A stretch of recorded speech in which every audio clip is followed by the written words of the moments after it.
Can you explain the role different government agencies are playing with regard to wireless radiation? Are the FCC or the EPA looking out for our best interests? Do they require any pre or post market tests on cell phone safety? It turns out that the federal government, as I mentioned before, has no funding for inter-organizational kinds of expert knowledge to be placed on the standards that are occurring in the cell phone industry. It doesn't exist. You would think EPA would be worried about our environment and the impact of a transmitted signal to impact to the cell, but there is virtually none. The FCC certainly doesn't have any analysis on what the performance from their perspective on the cell phone. In fact, there's really nothing going on at all in the government, except for the NTP I mentioned. But they had no governance responsibility. They just did a test and produced the report. That didn't change any government position on cell phone standards. If 5G was a big issue, wouldn't the mainstream media be talking more about it? I would hope they do.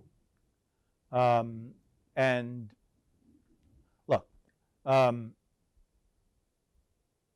if there was some advertising you're going to do as a service provider, you'd be telling everyone about the strengths of the technology, the benefits of the user, the fact that the Internet of Things, that is, your refrigerator can talk to your toaster. I don't know why you'd want to do that, but it's interconnection with the entire infrastructure of modern use of technology.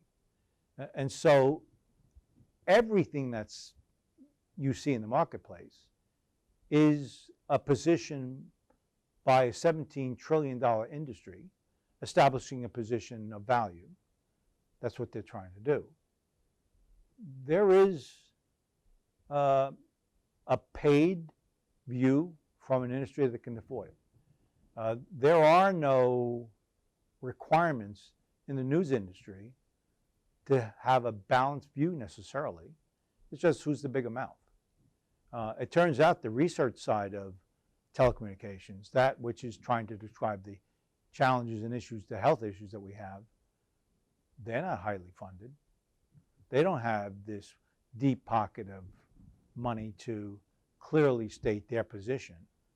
But they're doing a good job, but they just don't have the horsepower that some of these others have in the marketplace.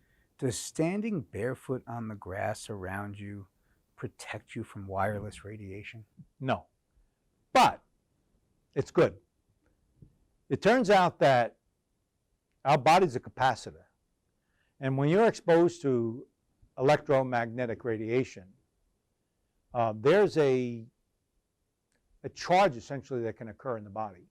When you were a kid, you put your wool socks on, you ran across the rug, and then you touched the doorknob. What happened? You got a shock. That is where your body is accepting that charge. And when you went over there and touched the metal, it discharged. So the body is a capacitor to some extent. So when you have a short to ground, the closest path to the grounding of the earth, it actually does allow whatever capacitance is within the body to drain. And so there is a benefit of that. And that's actually what's happening. It's really true. How can individual people do something to stop the rollout of 5G in their town, city, or state? What are 4G and 5G streamlining bills? The federal governance is to some extent a captured audience, to some extent, as we mentioned. I also mentioned before that Kennedy is going after them to some extent.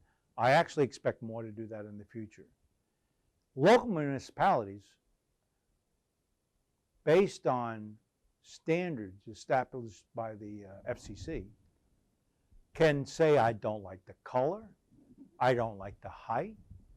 Well, what they can't do is say, I think it's a health problem.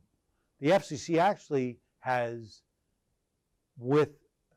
restricted all local municipalities from denying 5G tower installations, unlike 4G and all the previous technologies. That's never been, it's unprecedented that they do this. And when you think that the local municipalities can be influenced, it really is in conflict with FCC. However, given I said that, the local organizations that want to sort of address this is a potential hazard to them and their families, they can.